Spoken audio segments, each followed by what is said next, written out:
Mercredi 10 décembre de la deuxième semaine du temps de l'Avent. Le cœur plein d'allégresse, prions pour hâter la venue du Seigneur. La parole de Dieu. Les garçons se fatiguent, se lassent et les jeunes gens ne cessent de trébucher. Mais ceux qui mettent leur espérance dans le Seigneur trouvent des forces nouvelles. Ils déploient comme des ailes d'aigle. Ils courent sans se lasser. Ils marchent sans se fatiguer. Le commentaire. Le prophète Isaïe décrit assez bien notre actualité, le mal-être de la jeunesse. Le contexte politique, économique et mondial témoigne parfois d'une réelle désespérance. Nous nous fatiguons et nous trébuchons, comme le décrit le prophète. Ce qui nous fortifie nous permet de tenir ferme dans l'action de l'Esprit Saint. C'est l'espérance dans le Seigneur. L'espérance, en effet, est un don de Dieu qui, pour tout baptisé, est fondé sur une certitude de foi. C'est l'aboutissement du chemin que nous parcourons jour après jour par nos actes de foi. L'espérance est cette lumière qui nous attire. Ce sont les promesses de Dieu qui nous appellent.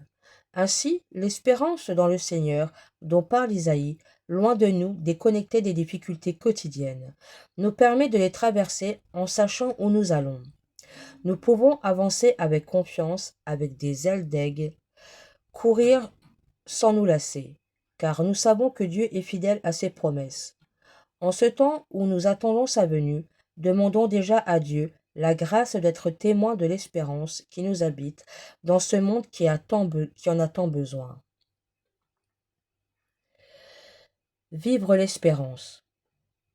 Dans le chapitre 40, le prophète Isaïe propose un beau programme.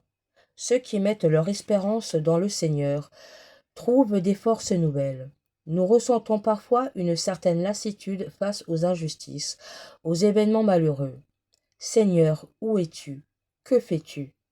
C'est pourtant en Dieu et en Dieu seul que nous retrouverons des énergies inattendues, des forces nouvelles.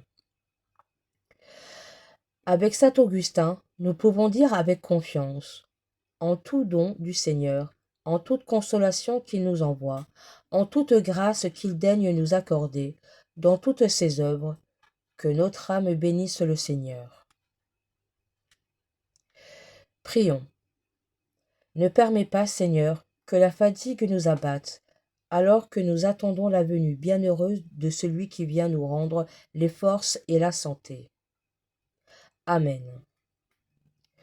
Louez et bénissez le Seigneur, rendez-lui grâce et servez-le en toute humilité. Sichem. À la fin du livre de Josué, au chapitre 24, Josué réunit le peuple d'Israël à Sichem, en Samarie, pour confirmer avec lui le pacte de l'Alliance, et placer ainsi sous ce signe toute la conquête de la terre promise. Lors de cette liturgie solennelle, Josué rappelle aux Hébreux leur engagement à venir à servir le Seigneur, et lui seul.